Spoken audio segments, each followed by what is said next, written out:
આજના વિડીયોમાં એવા ઉપયોગી આઈડિયા શેર કર્યા છે કે તમારા ઘણા બધા કામ સરળ થશે, તમારો કિંમતી સમય અને મહેનત પણ બચશે. તો વિડીયો ખૂબ જ ઇન્ફોર્મેટિવ છે, એન્ડ સુધી જોજો.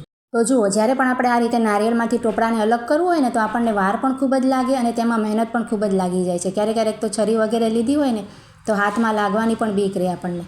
તો આજે હું તમને એને એક જ મિનિટમાં કાઢવા માટેની ખૂબ જ સરસ આઈડિયા બતાવું છું.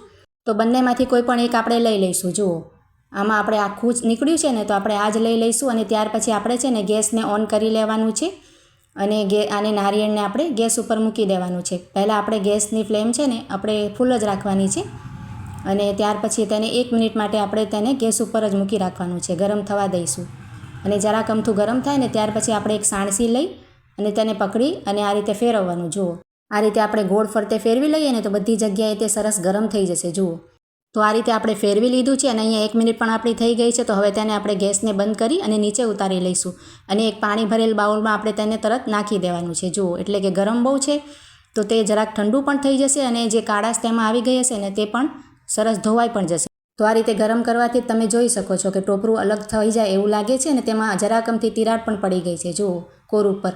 હવે આપણે તેને છે ને પાણીમાંથી કાઢી લેવાનું છે અને એક છરી છે ને તે આપણે લઈ લઈશું. જુઓ, અને છરીને જરાક અમથી તમે આમ ફેરવશો ને જ્યાં આપણે તિરાડ પડી છે ત્યાંથી આપણે ગોળ ફરતે છરીને ફેરવી લઈશું તો તરત જ ટોપરું અલગ થઈ જશે. જુઓ, તમે જોઈ શકો છો. તો ખૂબ જ સરસ અને અસરકારક આઈડિયા છે, તમે જરૂરથી ટ્રાય કરજો.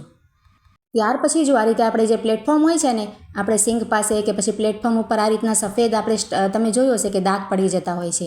જે આપણે પાણીથી ધોતા હોઈએ ને તો પાણીમાં ક્ષારનું પ્રમાણ ખૂબ જ હોય છે.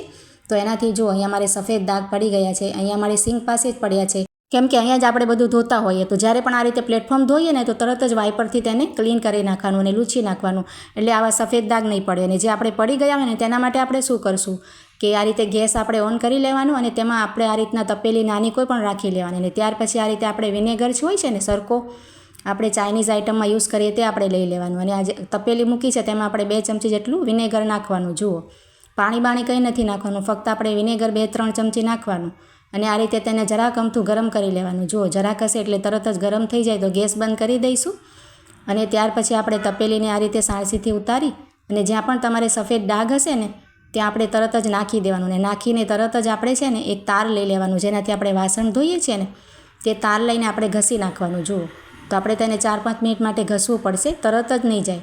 તો આ રીતે મેં અહીંયા તાર લઈ લીધું છે અને આપણે ઘસી લઈશું સરસ. તો ખૂબ જ આ આઈડિયા પણ અસરકારક છે, તમે એકવાર જરૂરથી ટ્રાય કરજો. જો તમારે પ્લેટફોર્મ ઉપર પણ વધારે દાગ સફેદ પડી ગયા હશે ને તો પણ તમારે વિનેગરથી જતા રહેશે. તો તમારે જો વધારે દાગ હોય ને તો તમારે વધારે વિનેગર લેવું પડશે.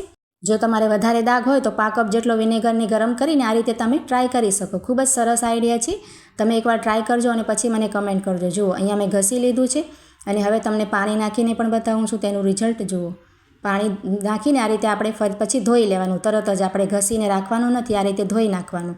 હવે જુઓ, તમને કોરું કરીને પછી બતાવું છું કેમ કે પાણીમાં તો આપણે દાગ ના દેખાય પણ જ્યારે સુકાઈ જાય ને પછી હું તમને રિઝલ્ટ બતાવું છું. જુઓ, અહીંયા આપણે સુકાઈ ગયું છે અને આ જે દેખાય છે ને આપણે લાઇટ વધારે છે ને તેનાથી દેખાય છે, બાકી બધા જ દાગ સરસ નીકળી ગયા છે.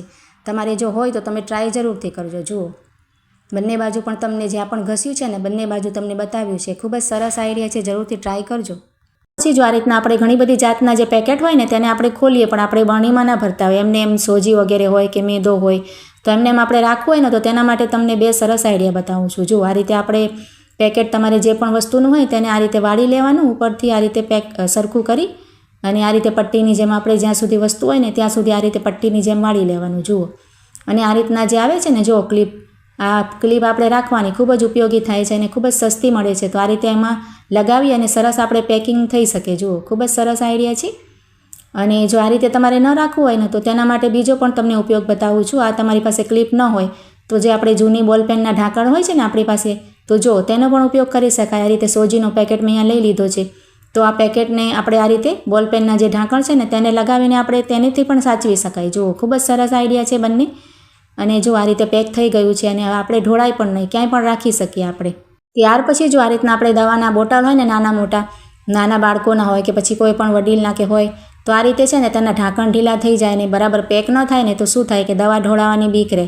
તો તેના માટે તમે શું કરી શકો છો, આ રીતે એક રબર લઈ લેવાની અને આ રીતે તેના જે આટા હોય છે ને બંધ કરવાના ત્યાં આપણે રબર સરસ આ રીતે પહેરાવી દેવાની. જુઓ, તો તેનાથી ઢાંકણ એકદમ સરસ તમારે ટાઈટ થઈ જશે, ખુલશે પણ નહીં. આ રીતે ઊંધું પણ થઈ જશે ને તો પણ નહીં ઢોળાય. અને આ રીતે તમારે મુસાફરીમાં બેગમાં પર્સમાં કે લઈ જવું હોય ને તો પણ સરસ રાખી શકાય. જુઓ ખૂબ જ સરસ આઈડિયા છે. તો આજના આઈડિયા કેવા લાગ્યા કમેન્ટ કરજો ને ચેનલને સબસ્ક્રાઈબ કરજો.